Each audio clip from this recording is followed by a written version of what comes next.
So I wanted to just show you what this stuff is, the measures, Lebesgue integration, what all this stuff means. Intuitively, what a measure is, it assigns a value to every subset of a set. The Lebesgue measure is attached to Euclidean geometry, and this is why we use Lebesgue measures. There's all kinds of other measures you learn about in a measure theory class, but the only one that we use in anything geometry related is a Lebesgue measure. I was taking measure theory at the same time that I was taking PDEs. And in measure theory, they show you all measures, like all kinds of, there's a measure where it's defined to be the 0 at the empty set and infinity everywhere else. And I came to Michael Loss's class, and he was using a theorem that required some property. And I said, but what about measures that don't have that property? And he stopped and he turned around and he said, what measure doesn't have that property? And I said, well, the measure that's 0 at the empty set and infinity everywhere else. And he's like, who the hell uses that measure? Like that's a useless measure. It's like, yeah, it was a contrived measure from a measure theory class that had probably no significance whatsoever in the real world. So the point of that is that Lebesgue measures are the ones that we want to use for real problems that actually have some geometry and have something that we want to do anything with. So to tell you what a measure and what Lebesgue measure is, I have to tell you what a sigma algebra is. Think of X as being R, just so you have some picture in your mind of something. It's a collection of subsets of X. Think of intervals, for example, such that the following are true. First of all, the empty set, so the A is a set of sets. Right? So it's not points, it's actually, the objects inside A are sets. The empty set has got to be one of the sets. The second thing is that if an element, which is a set, belongs to the scripty A, then the complement also has to belong to that scripty A. And if I have a set of countable objects that each one of them belonging to that scripty A, then the countable union has to also be contained in that scripty A. That's it. That's the properties of sigma algebra. What do you say complement meaning every element that's not in C? Right. So if you have an interval, it would be the outside of that interval. That's why I said think of something like a Rx being R, so you have some kind of picture in your head of this abstract thing. And I'm sure that my measure theory teacher showed us examples, but my memory of it, I'm sure he did, but my memory, this is day one of my first day of grad school, sitting and watching this, and there's a guy from Bulgaria up in the front having conversations with the professor about this. And I'm sitting there going, sets of sets. No idea what he's talking about. But we can have operations with this that then result in other things in A? Yeah, well, no, it's not like a group. We're not going to put any structure on it. Okay. We're going to measure those sets. Okay. So, for example, a sigma algebra could be everything, R, and the empty set. Right? Empty set's in there. If C is in there, then the complement's in there. The complement of the empty set is everything. Yeah. The complement of everything is the empty set. And if I union them, I get always everything. We have to do that because they're not highly countable. That's all there is in it, right? That's kind of like the dedicated test or whatever. That generally that's how we Right. So by default, it just satisfies everything because there's hardly anything in it. The largest possible sigma algebra you can come up with is what we call the power set. That's all subsets. So everything's in there. Empty set's in there. Unions of everything's in there. Empty set would be in there. Complements are in there because all sets are in there. Right? The power sets are the sets of all sets. And any countable unions are in there because all sets are in there. So by default, the power sets is an example of a sigma algebra. You know, when I was taking this, I didn't realize that this is algebra. I always thought of it as being analysis, but it's algebra. There's a particular set of sigma algebras that are important, and here we go to the history. Remember that Lebesgue was extending the theory of Borel.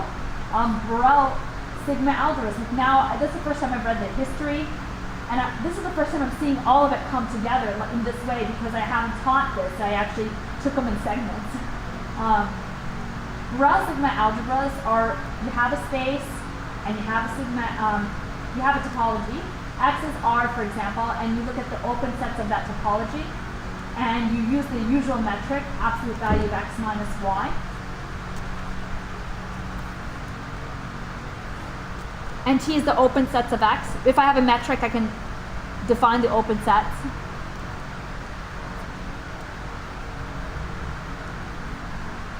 You know, just to remind you what an open set is, it's a set where you can always squeeze a ball with radius epsilon inside the set.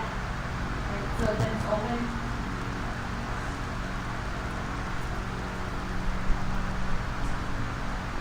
A lot of ideas today, right?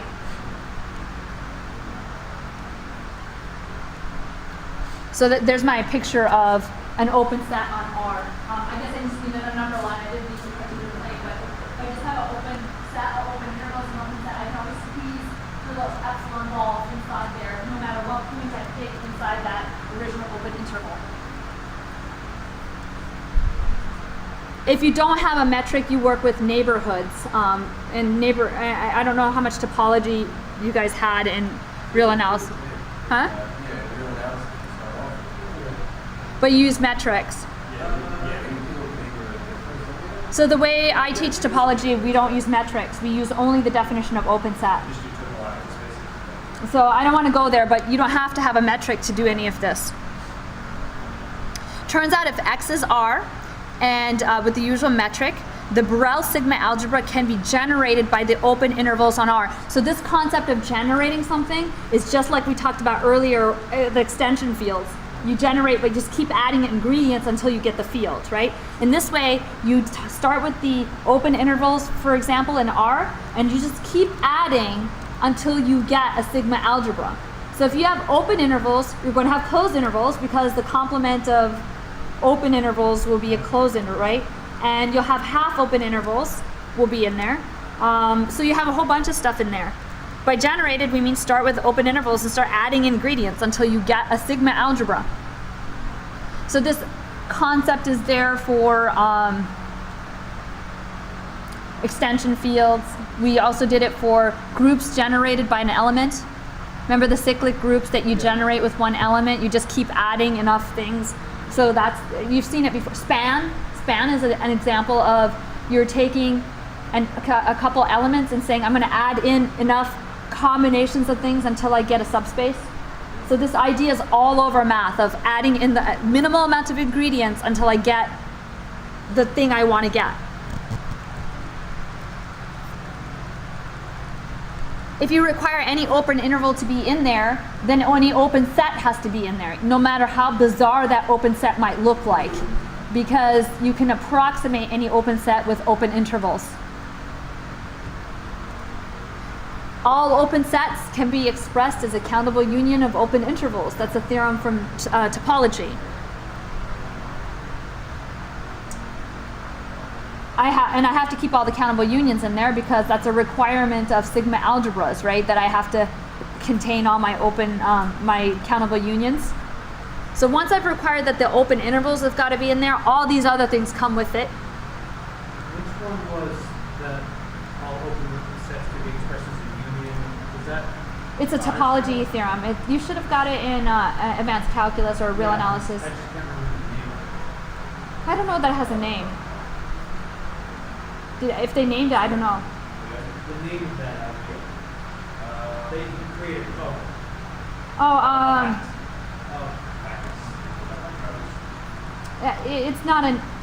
It's not a named theorem, I don't think. Heine-Borel. Compactness is goes to bounds. Is that what you're talking about? No, that's the Heine-Borel. That's something else. that every open set is a countable union, can be expressed as a countable union of open intervals. Closed intervals must be there too, because if I take the complement of a closed interval, I get an open interval. A property 2 forces this, and so on. So you get all of them. If you want, you can play around with other examples. Like I could say, this is another example of a sigma algebra. Let X be R and let A be the set of C, where C is finite or C complement is finite. This is going to be a sigma algebra. Let's play with this one a little bit. What's in that set? What's an example of a set in A? And what's an example of a subset of X that's not in A? This is not entirely going to be the power sets of X. Is A a sigma algebra? So I didn't assign those as, I didn't assign this as a homework assignment. I don't know if I'm pushing you beyond the boundaries of what you can do with the time you have. So I would like to just assign it as if you have the time to do it. They're good puzzles. Jimmy, I think you'd like this one. So all you just play with that set. Just go on R and then look at sets that are finite or the complement of C is finite. Well, the second one's easy just because a subset are not there. So 1 to infinity can't be in there because its complement is also infinite. Evens. The complement of the evens is the odds, which are both the infinite sets. So you can come up with lots of examples where they're not in there. So see if you can come up with some more cool examples where they're subsets of R, but they're not going to be in there.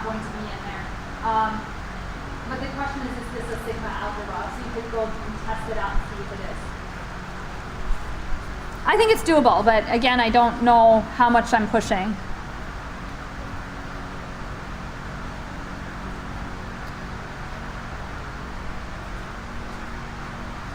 Whenever we have a sigma algebra, we call that a measurable space.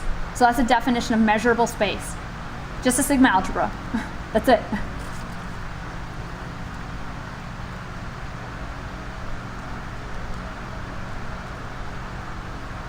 What's a measure? Well, it's a way to measure the sets in that sigma algebra. It's a real valued function, and it can take on the value plus infinity. So hence my beautiful example of a measure that's infinity for every set and 0 at the empty set. That's a measure.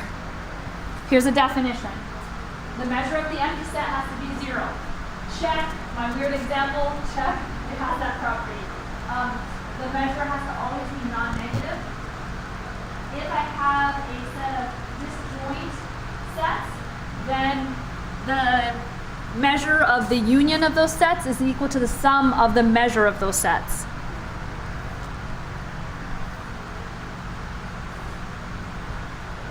And that's it. Those are the 3 properties of measure. And at the time that I was learning this, I didn't know, I was actually taught by a probabilist. If you look at probability theory, if you teach probability, think about this. If you have disjoint events, you just add up the probabilities to get the total probability. Some people call this a probability measure.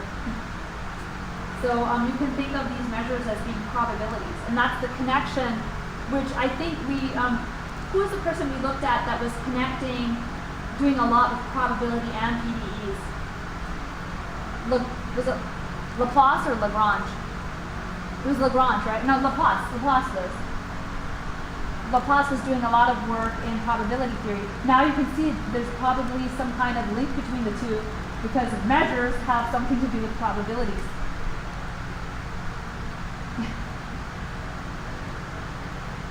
And I was taught by a probabilist, so he would always say, think of a probability. And I didn't have probability in my background, so I'm like, blank, nothing's here. But then I taught probability here, and I'm like, aha, now I get it.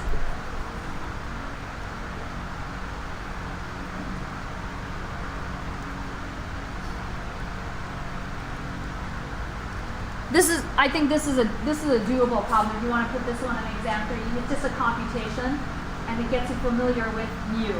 So this one can go on exam 3. So if I let x be just 1, 2, 3, 4, 5, and let a be the power sets of x. So for example, singleton 1, singleton 2, those are all in there. The entire set is in there. Any subset of those guys are in there. Empty set is in there. So power sets are all possible subsets of just these 5 elements. And if I define a measure so that it has this property here, then you can start using the properties of measure to do some other computations. For example, I can actually calculate mu at x.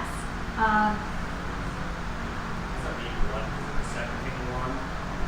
Mu at 2 is 2, mu at 3 is 3. Yeah, but I mean, like, what is the element that you measure? It's the singleton 1. Just a second. Yeah.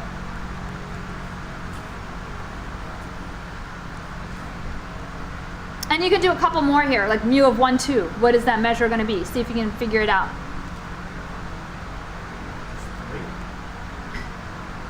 Because they're disjoint sets, right? Yeah. You can express them as disjoint But sets. in that case, because we're taking the power set, if we have 1, 2, then 1 and 2 are not disjointed. So I can discard that and just look at 1 and 2. Well, it can be expressed as a union of 1 and 2, Yeah. right? So, and then you can use the third property to crank out the measure.